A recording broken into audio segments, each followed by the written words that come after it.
ভোগালী বিহুলৈ মাজত মাথো কেইটামান দিন বাকী থকাৰ সময়তে সমগ্ৰ অসমত এতিয়া লাড়ু পিঠা প্ৰস্তুতিৰ লগতে মেজি সজাত ব্যস্ত হৈ পৰিছে।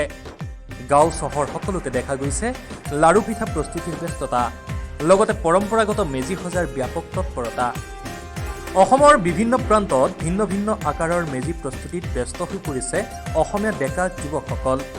কোনোবাই সৰু আটকধুনীয়া মেজি প্ৰস্তুত কৰিছে যদি কোনোবাই আকৌ বৃহৎ আকাৰৰ মেজি প্ৰস্তুত কৰিছে। বৰপেটাৰ বিলৰটাৰী হাতীতো দেখা গৈছে এক বিশেষ ব্যস্ততা আৰু উৎসাহ। বিলৰটাৰী হাতীৰ ৰাখাল থানৰ কাষৰ দল্লিডবাৰ পথাৰত প্ৰায় 50 ফুট উচ্চতাৰ এটা বৃহৎ আকাৰৰ মেজি প্ৰস্তুতৰ কাম চলি আছে। এই বৃহৎ মেজিটো প্ৰস্তুত কৰাৰ ক্ষেত্ৰত স্থানীয় ডেকা যুৱকসকল ব্যস্ত হৈ পৰা দেখা গৈছে। প্ৰায় 8 পৰা 10 দিন ধৰি নিৰন্তৰভাৱে এই মেজি প্ৰস্তুতৰ কাম চলি আছে।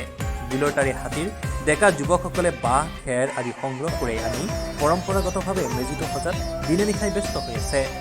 আৰু এই মেজি বৰপেটা সত্ৰৰ পৰম্পৰা অনুযায়ী মাঘ মাহৰ 1 তাৰিখে প্ৰজ্বলন কৰা হ'ব। আৰু এই মেজিৰ উত্তাপ লৈ ইয়াত সেৱা জনাবলৈ যথেষ্ট সংখ্যক ৰাইজে ভিৰ কৰিব বুলি স্থানীয় লোকসকলে জনাইছে। প্ৰতি বছৰে আমি এনেদৰে উলহ মালহকৈ পালন কৰোঁ আৰু আমাৰ সমূহ যুৱক একে লগ হৈ বিৰিণা কাটিব যায় নৈৰ পাৰত, নৈৰ দাঁতিত বিৰিণাবোৰ লৈ আহিছে। আৰু এনেদৰে বিৰিণাবোৰে আমি এটা সুউচ্চ মেজি নিৰ্মাণ কৰিছোঁ, যিটো প্ৰায় 50 ফুট উচ্চতাৰ এটা মেজি। আজি ধৰক আপোনাৰ যেনেকৈ আমি আজিৰ পৰা কিছুদিন আগৰ পৰা আমি এই মেজিটো তৈয়াৰ কৰাত লাগি গৈছোঁ। অহা আমাৰ যিদিনাখন মাঘ বিহু হ'ব 1 মাঘ, সেইদিনাখনে আমাৰ এই মেজিটো প্ৰজ্বলন কৰা হ'ব। বৰপেটা ক্ষেত্ৰত বেলেগ মানে কি আমাৰ পূৰ্বপুৰুষৰ পৰা আমাৰ সত্ৰৰ পৰম্পৰা অনুসৰি যিটো চলি আছে সেইমতে আমি তাৰমানে ভোগালী বিহু পালন কৰি আহি আছোঁ।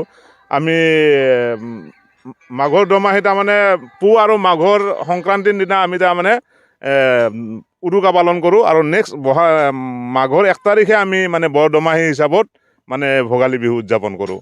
এইখিনি আগৰ পৰা যিটো চলি আছে সেই নিয়মতে আমি সত্ৰৰ নিয়ম অনুসৰি আমি গোটেই বৰপেটাবাসী সেনেকৈ আমি চলি আছোঁ। আৰু ভোগালী বিহু উপলক্ষে বিলৰটাৰী হাতীৰ ৰাইজে এখন সাংস্কৃতিক সন্ধিয়াৰ আয়োজন কৰাৰ কথাও জানিবলৈ দিছে। 14-15 তাৰিখে আমাৰ সাংস্কৃতিক সন্ধিয়া আছে, দুদিনীয়া কাৰ্যসূচীৰে। 14 তাৰিখ আমাৰ বিভিন্ন ধৰণৰ অনুষ্ঠান আছে, 15 খেল ধেমালি আছে, কণ ল'ৰা ছোৱালী খেল ধেমালি আৰু প্ৰতিযোগিতা আছে। জুবিন গাৰ্গৰ আৰু ডক্টৰ ভূপেন হাজৰিকাৰ গীতৰ ওপৰত প্ৰতিযোগিতা আছে, নৃত্য প্ৰতিযোগিতা। তাৰ পিছৰ দিনাখন আমি এটা সাংস্কৃতিক সন্ধিয়া অনুষ্ঠিত কৰিছোঁ। সাংস্কৃতিক সন্ধিয়াৰ মুখ্য আকৰ্ষণ হিচাপে আমি কলিকতাৰ মাহী বিশ্বাস আৰু লগতে অসমৰে নৱনিয়ৰ আমি নিমন্ত্ৰণ কৰি আনিম।